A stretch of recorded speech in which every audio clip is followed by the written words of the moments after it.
Semangat pagi, kelas PDTO, pekerjaan dasar teknik otomotif. Pada video sebelumnya kita bahas singkat ya tentang portable electric drill atau bor tangan elektrik yang menggunakan tenaga listrik, kekuatan arusnya AC, alternating current, atau gampangannya arus dari PLN, kurang lebih hal itu. Nah, untuk yang berikutnya sama, kita juga membahas tentang electric drill, cuman yang ini versi Benz, BENCH, Benz. Berarti Benz electric drill, atau bahasa orang bengkelnya sebutnya bor duduk. Karena dia namanya bor duduk ya pasti dia ada di dudukannya. Maksud saya dia punya dudukan, kemudian dia didudukan di meja kerja.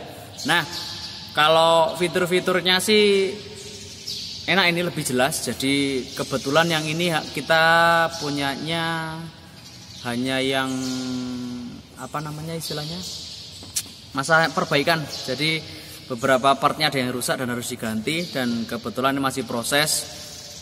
Dan ini kita nggak ada cadangan lain tentang berduduk ini. Namun kalian cukup memahami fitur-fitur yang ada pada bor duduk ini aja. Jadi saya hanya akan mereview, kurang lebih seperti itu. Nah, lebih lanjutnya bor duduk itu ada yang menyebutkan juga namanya drill press atau press drill.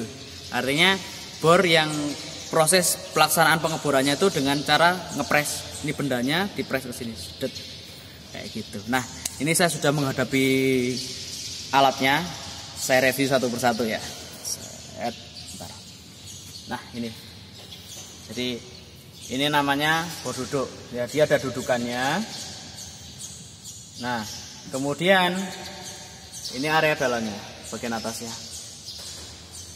Area yang berputar itu yang ini kan nanti. Ini harusnya ada dudukan untuk dipasangi apa namanya mata bornya. Cuman ini lagi rusak, jadi dilepas, dibongkar.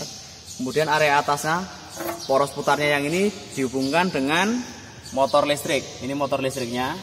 Penghubungannya menggunakan V-belt. Ya, pakai V-belt ini. Ini juga harusnya prosesnya penggantian ya. Saya masih nunggu spare partnya. Ini covernya untuk menghindari ada benda asing masuk ke situ. Nah, kemudian ini tuasnya, yang ini tuasnya. Ketika ini saya turunkan, nah itu, kalian lihat kan? Lambat laun, sedikit demi sedikit dia ke bawah, turun ke bawah. Nah, ini namanya proses pressing. Jadi menekan mata bornya harusnya ada di sini. Benda kerjanya di sini, ada dudukannya. Dan ini pun dilengkapi dengan pengunci dari benda yang akan diproses atau benda kerja. Benda kerjanya dikunci, kemudian dipres. Kenapa harus dikunci? Kalau tidak dikunci, ketika proses pengeboran, benda kerja akan ikut berputar sesuai putaran bornya. Kan bahaya kan? Nah, jadi ini dipres. Ini dia berputar, kemudian pres sampai berlubang. Nah, untuk proses pengeborannya kalian bisa cari referensi sih di lain. Seandainya nggak kanten ya, atau nggak kanten itu apa ya bahasanya, tidak sabar menunggu saya ngajari kalian ya, kalian bisa lihat tutorialnya di channel YouTube yang lain, banyak kok. Nah, kemudian terkait K3-nya jelas kalian harus pakai, kalau bisa pakai kacamata yang bening. Jadi kacamata gerinda lah istilahnya. Sebenarnya cipratan dari pengeboran itu nggak sampai nyiprat sebanyak kita gerinda, cuman tetap jaga mata lah istilahnya. Kemudian sarung tangan pasti ya, saya nggak pakai sarung tangan karena ini nggak saya nyalakan. Kemudian kalau sisi yang satunya ya, lanjut ya. Nah, tombol powernya ada di sini. Jadi kalau tombol ini nggak nyala, mau kalian press berapa kali pun ya nggak akan berputar. Ini tombolnya, intinya ada tulisan off.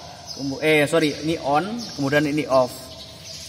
Nah, kemudian ini jelas ini untuk sumber arus tegangannya, untuk mutar motor.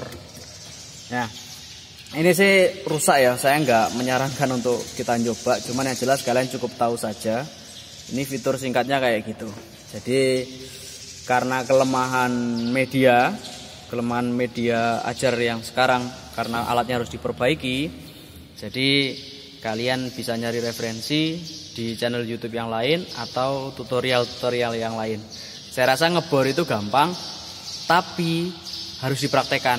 Nah, untuk mempraktekannya itu ya mau nggak mau kalian harus masuk sekolah dulu, baru saya ajari satu persatu pakai bor tangan gimana, pakai bor duduk gimana. Nah, kalau hanya nonton video ya saya rasa kurang mantap, jadi sementara cukup pemahaman dulu. Jadi saya rasa nggak ada masalah tentang itu semua. Pertemuan berikutnya nanti kita bahas tentang gerinda atau portable grinder, jadi gerinda tangan. Kemudian sama seperti sebelumnya dilanjut lagi dengan gerinda duduk. Kurang lebih kayak gitu. Itu saja untuk materi kali ini, singkat ya. Tapi lebih baik sedikit belajar tapi mengerti daripada banyak belajar malah beludak atau alias nggak dapat apa-apa. Gitu aja. Tetap belajar, tetap semangat, jaga kesehatan, jaga kondisi. Semangat pagi, adios.